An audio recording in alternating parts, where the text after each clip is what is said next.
cours de la séance, les élèves définissent deux mots, les mots savoir et croire, en partant de 6 affirmations au sujet desquelles ils vont devoir dire s'il s'agit de choses qu'on croit ou qu'on ne croit pas, ou de choses qu'on sait ou qu'on peut savoir.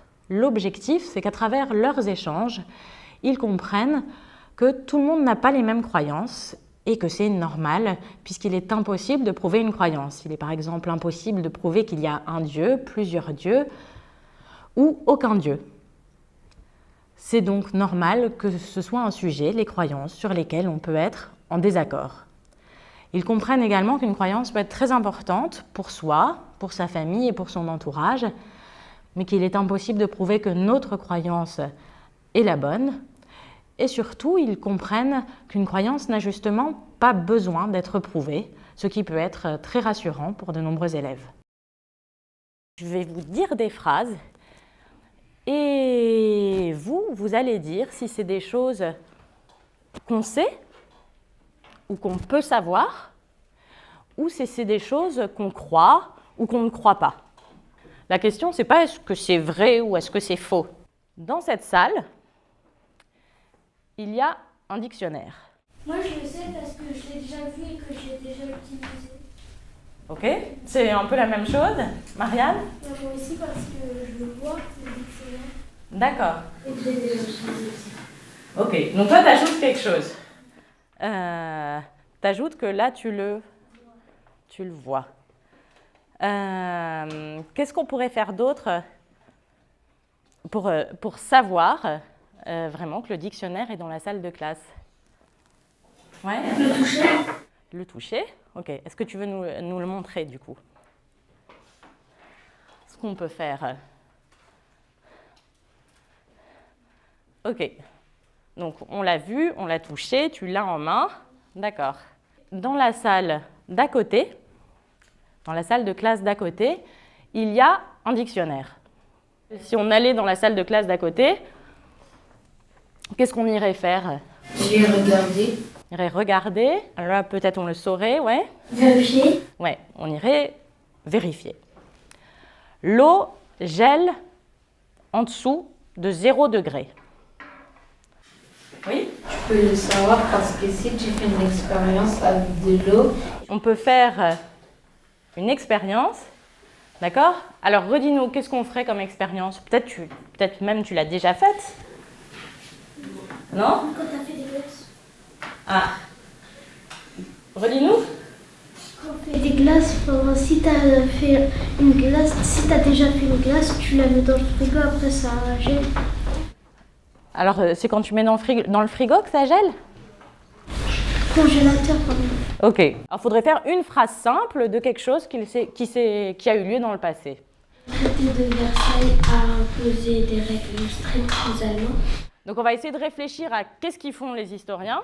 ils vont dans les anciens endroits où il s'est passé des choses.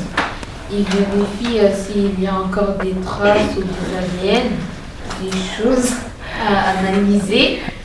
Pour le savoir, il faudrait qu'il y ait beaucoup de témoignages. Et à juste titre, vous avez dit, ça ne suffit pas beaucoup de témoignages, il faut aussi quelque chose. Beaucoup de témoignages.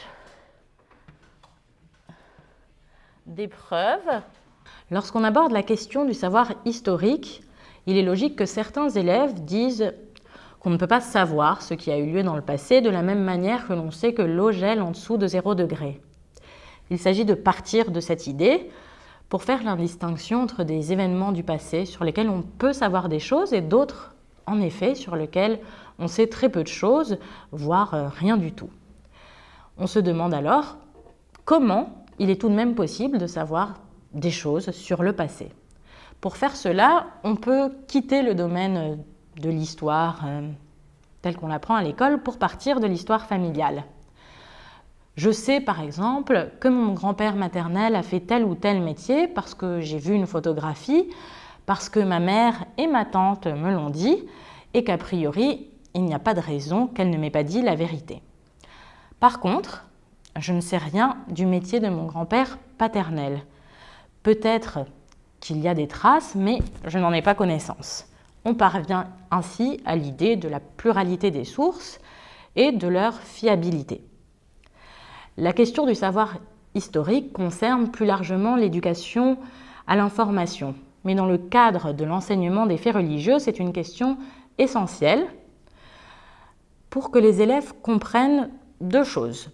À la fois que les textes religieux ne constituent pas des preuves en tant que telles. C'est écrit dans la Bible ou dans le Coran ne suffit pas, par exemple, pour attester historiquement l'existence d'un personnage comme Abraham ou Moïse. Les critères évoqués plus haut ne sont pas remplis. Il est également important de faire découvrir aux élèves que de nombreux croyants ne considèrent pas les textes religieux comme des textes historiques. Pour certains juifs, chrétiens ou musulmans, la Terre a été créée il y a 6000 ans et les épisodes concernant Abraham ou Moïse se sont effectivement passés. Mais pour d'autres croyants, ces récits ne racontent pas l'histoire, mais ils racontent des histoires qui font réfléchir à de grandes questions. Pourquoi vit-on? Pourquoi meurt-on? Qu'est-ce que le bien, le mal? La phrase, ça va être Salimata aime bien Fatoumata. Je sais parce que les filles, elles sont heureuses d'être meilleures amies. Ok. Ah, t'as employé un mot intéressant, t'as dit « je pense qu'elles s'aiment vraiment ». Donc d'abord, t'as dit « je le sais parce qu'elles me l'ont dit ». Ah, je suis pas dans leur tête. Alors maintenant, il manque une dimension peut-être. Tu les crois, tu leur fais confiance, mais est-ce qu'on aura plein de preuves? Plein de traces, plein de preuves? Ou est-ce qu'il nous manquera toujours la preuve ultime qui serait être dans leur tête? Moi, je dis il faut poser la question à Salimata. Ouais, mais qu'est-ce qu'elle te dira? Qu'est-ce que tu lui diras si lui propose ça? Mais ça se trouve que je mens. Ouais, alors effectivement. Donc on est dans le... Pourquoi? Peut-être. Peut-être elle ment, peut-être elle ment pas. Donc on est plutôt dans le croire. Ok. Alors, on passe à la dernière phrase. C'est pas est-ce que c'est vrai ou est-ce que c'est faux. La question c'est est-ce qu'on le sait ou est-ce qu'on le croit? Est-ce qu'on peut le savoir? Alors, la phrase c'est il y a un Dieu qui a créé le monde. Quelque chose qu'on croit, parce qu'on n'a pas de preuves.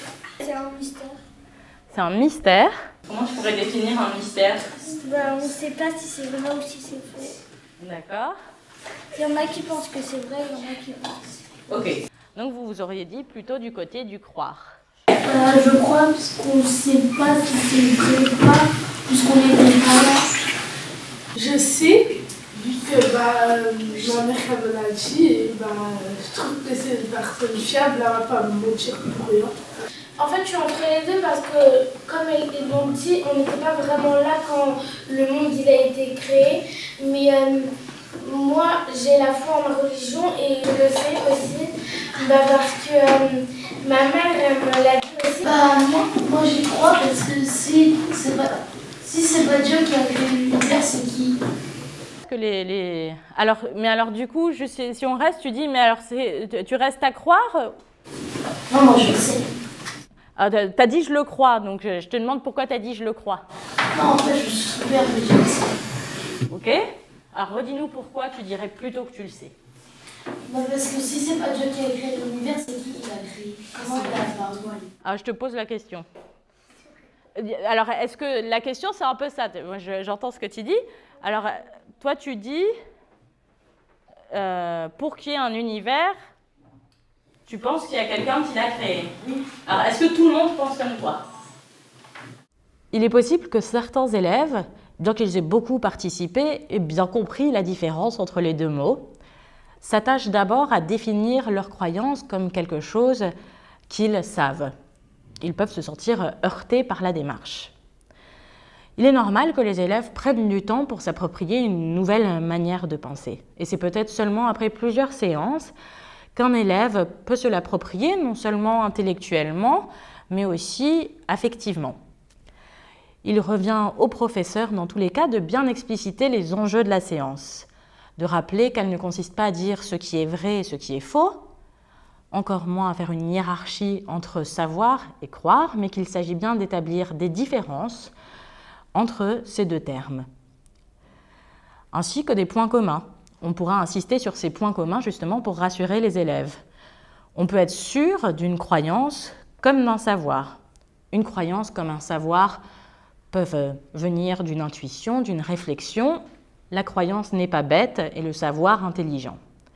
La différence que les élèves cernent très bien, c'est simplement la possibilité de la preuve. La question, c'est est-ce que c'est quelque chose qu'on peut savoir ou pas? Ok? Alors, vas-y. Moi, je crois parce que chacun ses croyances, on ne croit pas tous la même chose. D'accord, donc toi tu dis, et notamment sur notre phrase, sur ce sujet, on ne croit pas tous la même chose. Alors, qui croit quoi? Il y a des gens qui croient quoi et des gens qui croient quoi et des gens... Il y a des gens qui croient en Dieu, il y a des gens qui croient pas en Dieu. Il y a des gens qui croient qu'il y a un Dieu, il y a des gens qui croient qu'il n'y a pas de Dieu, t'as dit? Aussi plusieurs dieux, il y a des gens qui croient qu'il y a plusieurs dieux. Il y a aussi des gens qui croient qu'il y a plusieurs dieux. Ok?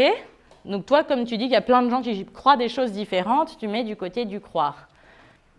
On mettrait quoi pour cette phrase, a priori? Peut-être. Peut-être. Donc de quel côté? Croire. Plutôt croire. Qui c'est qui veut résumer? Du coup, vous avez déjà pas mal parlé. Qui c'est qui résumerait ce qu'ils ont dit, les copains devant? Différents types de croyances sur cette question. Ouais, vas-y. Il peut y avoir plusieurs dieux, on peut croire en plusieurs dieux. Alors, donc il y a des... Alors, c'est possible de croire en plusieurs dieux, d'accord? Est-ce qu'elle est complète, ma phrase, là, ou pas? Croire en plusieurs dieux ou un seul dieu? Ou ne pas en avoir. Ou ne pas en avoir, ou en aucun dieu, du coup. Il est important que les élèves comprennent que la science et la religion, en général, ne s'opposent pas. De nombreux scientifiques sont des croyants de toute religion. La science, quant à elle, ne dit rien à propos de nombreuses croyances religieuses, car elle ne s'intéresse pas aux choses que l'on ne peut pas prouver. Elle ne s'intéresse donc pas à l'existence de Dieu, à l'existence de l'âme ou à la vie après la mort. En revanche, la science actuelle contredit en effet certaines croyances religieuses précises. Elle contredit par exemple la croyance selon laquelle le monde et l'homme auraient été créés il y a 6000 ans. Croyance religieuse qui se base sur les histoires racontées dans les textes religieux, notamment la Bible. Pour que les enfants comprennent cela, il revient à l'enseignant de transmettre aux élèves des connaissances scientifiquement établies. Des connaissances établies par les sciences de la vie et de la Terre. L'enseignant explique comment les scientifiques prouvent l'âge de la Terre et celui de l'homme et l'évolution des espèces, c'est-à-dire la parenté entre les espèces et l'apparition et la disparition des espèces au cours du temps. L'enseignant transmet également des connaissances établies par les sciences des religions.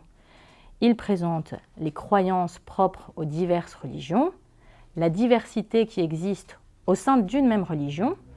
Tous les juifs, tous les chrétiens et tous les musulmans ne croient pas que la Terre a été créée il y a 6000 ans, et également comment les religions et les croyances évoluent au cours du temps.